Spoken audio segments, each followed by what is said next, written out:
কোন গুনাহে আল্লাহ বান্দার দিক থেকে মুখ ফিরিয়ে নেন।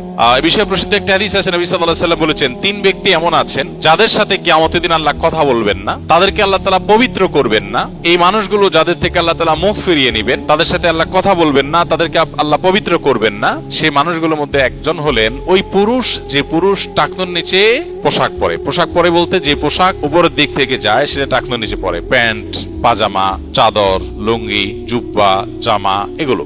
মুজা যেটা থাকেই নিচে, নিচ দিক থেকে পরা হয়, ওইটা কথা ভিন্ন। তো এই যে মুসবিল যে ব্যক্তি টাকনুর নিচে প্যান্ট, পাজামা, লুঙ্গি ইত্যাদি পরে, এই ব্যক্তি তার সাথে আল্লাহ কিয়ামতের দিন কথাও বলবেন না এবং তার দিকে আল্লাহ তাকাবেনও না, তাকে আল্লাহ পবিত্রও করবেন না।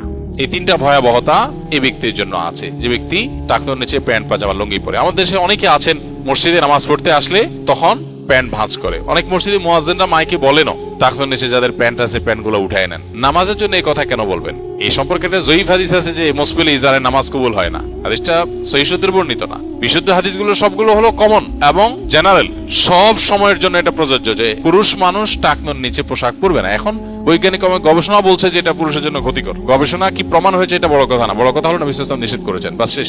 অতএব এই ব্যক্তি, যে ব্যক্তি টাকনুর নিচে প্যান্ট, পাজামা, লুঙ্গি, জুব্বা ইত্যাদি পরে, এই ব্যক্তি থেকে আল্লাহ কিয়ামতের দিন মুখ ফিরিয়ে নেবেন। খুব ভয়াবহ কথা। 2 নম্বর হলেন ওই ব্যক্তি, যে ব্যক্তি কাউকে দান করে খোঁটা দেয় অথবা যাকে দান করেছেন তাকে নানার কথা দিয়ে কষ্ট দেয়। দান করেছেন, আল্লাহর কাছে আশা করবেন এর বিনিময়। যাকে দান করেছেন তার সাথে আপনার কোনো আলাপ থাকবে না। দান করে খোঁটা দিলেন, কষ্ট দিলেন, খোঁচা মেরে কথা বললেন, এগুলো বললে আপনি আল্লাহ তাআলার দৃষ্টি থেকে সরে যাবেন কিয়ামতের ময়দানে। নাম্বার 3, ওই ব্যবসায়ী, যেই ব্যবসায়ী তার পণ্য বিক্রি করতে গিয়ে মিথ্যা শপথ করে। এখন তো ঘরে ঘরে ভাই আল্লাহর কিরা, এটা কিনা পড়ছে এত, ভাই কিনতেও পারে না এত টাকা দিয়া, মিথ্যা কথা। তো এই ব্যবসায়ী যে তার পণ্য বিক্রি করার প্রয়োজনে মিথ্যা শপথ করে ক্রেতাদের সাথে, কাস্টমারের সাথে, তার দিকে আল্লাহ তাকাবেন না, তাকে পবিত্র করবেন না এবং কিয়ামতের দিন আল্লাহ রাব্বুল আলামিন তার সাথে কথাও বলবেন না। আল্লাহ আমাদেরকে এই সমস্ত বদগুণ, খারাপ গুণ থেকে, চরিত্র থেকে হেফাজত করার তৌফিক দান করুন।